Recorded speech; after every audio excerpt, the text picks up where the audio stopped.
Good morning, team. So give me 2 seconds. I am just gonna double make sure that this live stream is going into the right group, because at one point this morning I set it up for the wrong group. Yep, we're in. So today we've got great training. Now this is a topic that I'm incredibly passionate about because it's helped me grow my business massively. And it would appear that no matter how much I bang on about this topic, some of you maybe still haven't really fully grasped and embraced email lists, shall we say. Email lists are one of those things that you don't necessarily see a direct return, but if you do it consistently and if you do it well, can completely change your business in terms of its growth. The boy is just setting up for a new style of content that we're trying, which is YouTube Shorts. Basically YouTube's answer to Instagram Reels, TikTok. So let's see how it goes.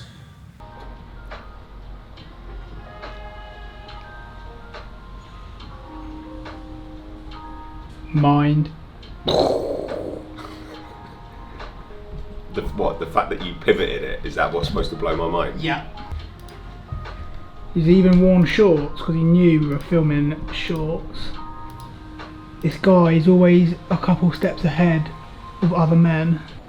The question is though, is there any point actually filming vertically, or should we just shoot horizontal and crop it? That's the one. That is the question. Yes, the barnet's gone. Quick moment of silence. Who can say where the road goes? I basically just wanted to quickly touch on the YouTube Shorts and why we're creating them. Basically, we've noticed that the way content is being consumed has changed over the past few years, with apps such as TikTok sort of changing the format, and a lot of platforms are following suit. So you've got Instagram Reels and YouTube Shorts. And we have been creating a lot of YouTube content, and so we're just experimenting basically with creating shorts, seeing if we can, create different content that's going to reach new audiences. It's just good to have a good variety of content, so having like a main YouTube series, but then also being able to produce stuff for TikTok Reels, because it's just different audiences, different markets. It's just good to be everywhere. It's been interesting learning more about the psychology behind the posts. Whereas before, the more traditional platforms such as YouTube, you might go and seek out a subject. Like say you wanted to know about motorbikes, for example. You might type in motorbikes. You wouldn't type motorbikes, you'd type it so way more specific, but you would type in that subject you wanted to see, and you might sit down and watch like a 10-minute video. And what you're trying to get is like the reward from watching the video. So whether that's a piece of information or whether it's just entertainment, your reward from that longer video is a lot more of a slow burn. So you get the reward over the 10-minute duration of watching it. With this new content, it's instant reward. And if you don't get that reward within the first literally 3 seconds of watching the content, you just swipe. So this is why it's important for TikToks and that sort of content to have a hook at the beginning, because you've probably noticed it yourself when you're scrolling on these platforms like TikTok Reels, you get bored very easily because that's the way you're kind of being conditioned to watch this content. Now it's a case of, instead of people seeking the content out, you're trying to pull people in and get people to watch your content. I've rambled on a lot, but those are my thoughts on it. And let's roll some of the stuff we got and see if it was any good. So the harsh reality is that most coaches are drastically undercharging for their services, but the big question will always arise, how often should we put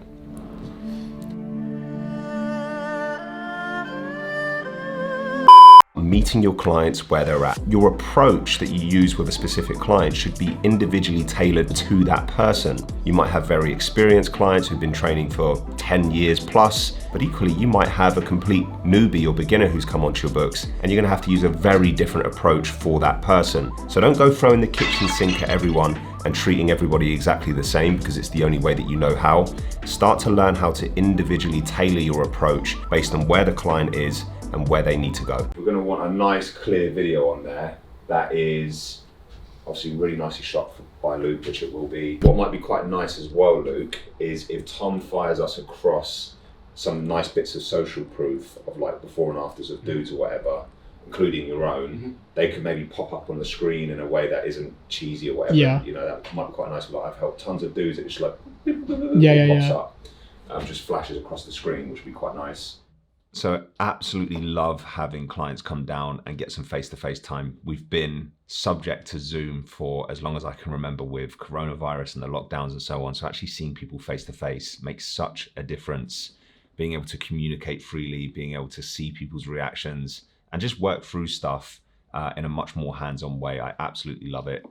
They also got to shoot some content with Luke, which is an added bonus for them. We had Tom down and we've been mapping out his brand new program and going through the launch of that, working alongside myself and Stephen. So I'm really excited to see that kick off as well. We also wrapped up the Get Online in 5 challenge. And this was a really cool one because it's not only is it the first time that we've run it as a 5-day event as opposed to a 9, which by the way, works so much better because it just flows better. We can pack an immense amount of value into those 5 days and it doesn't stretch on for so long that people start to lose interest by the end. So 5 days works perfectly. Also, it's the first time that we've shot a challenge in here in the recording studio. And I think just from the viewing experience for the people who partake in the challenge, it's just so much nicer. It's so much more watchable. So as a whole, the challenge was a huge success. And so far we've had nothing but positive feedback. Good afternoon, Get Online in 5 challenges. How the hell are we? I have had probably the most manic morning I've had in maybe a month. Bonjour, Toby. How are you, my man? Good to see you on.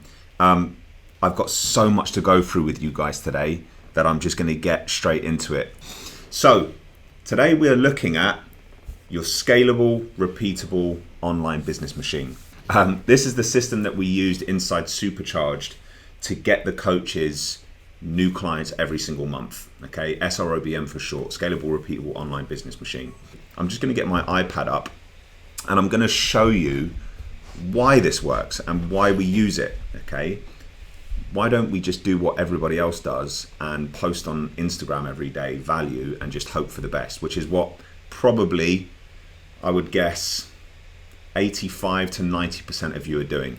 So what I'm going to show you here is something that's going to blow your mind, or at least it blew my mind when I first learned it. But there are 3 types of people following your stuff. Okay, you've got this person here who is never ever going to buy from you. They're never going to buy.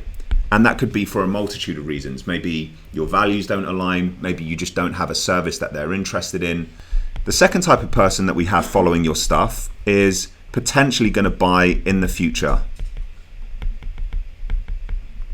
Okay, so they might buy in the future, and we're going to really focus on these people, and I'll explain why in a second.